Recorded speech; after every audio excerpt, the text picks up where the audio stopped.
What's going on YouTube? Hello my tackle hoarders out there. APFA back in the test tank for you guys, and today for you we have the Swimming Craw by Bite Baits. This is an Okeechobee craw.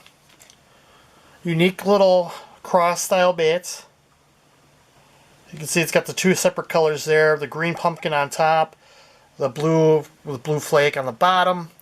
Unique thing about this is this front part of the craw, where my thumb is on down, that's all hollow.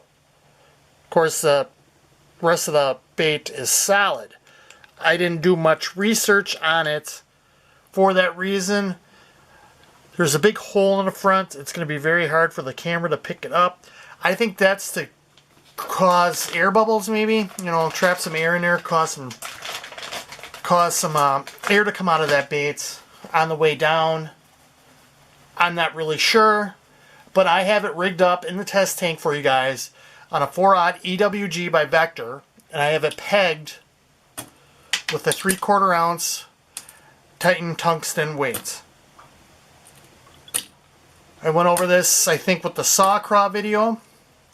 The reason why I like to peg my weights is I like to get that craw standing up in somewhat of a defensive posture like that. So that hook follows the bait on the way down, and a craw stands up like that.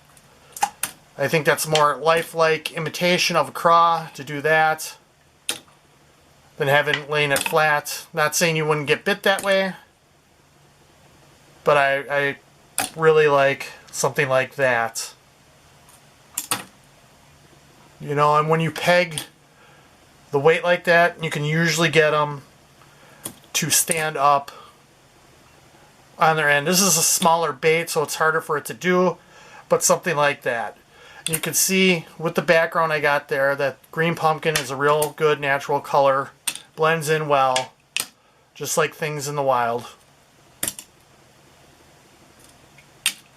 But you can see on the drop it's got some flapping action there. I know it's a fast drop, but it's hard to get these flapping with lighter weight. You can see them, they flap there a little bit on the swim, which isn't bad.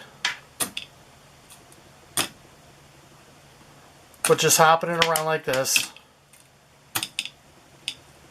This is mainly what I would do with this style of bait. This isn't my first choice in craw baits, but it will do.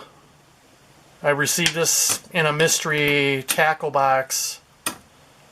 I don't know which one it was, but it's not a bad little bait. I figured I'd throw it in the test tank just to see what I could do with it.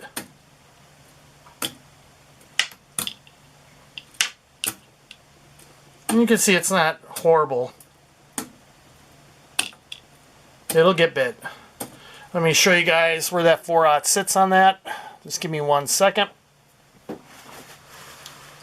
I like to use the biggest hook I can get away with that still fits the bait but doesn't hinder the action at all. So you can see how far down that 4/0 sits. This is the bend, and this is the hook point. I have it Texposed to keep it weedless. I fish very heavy vegetated lakes, so this is my preferred method. I like to rig that blue part down, so when I'm jigging it, it gives it a flash. So the fish may be looking at it like that, hops up, gets a flash of the blue. Like I said, it's not my first choice of craw.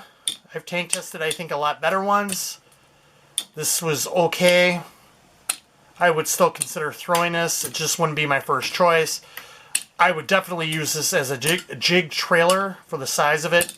There's nothing hanging off the bait itself, so it'd be a good punching bait, pitching bait into very heavy cover like that, very heavy weight on there like that, so you won't get hung up on anything. The bait should slide through in and out very easily. But that's going to do it for this tank test on the Bite Baits Swimming Mama. I really appreciate you guys checking out the video. If you're not a subscriber, hit that little subscriber button I got down in the corner there. like the video, leave me a comment, share the video. I really appreciate it, and we'll see you in the next one. Thanks.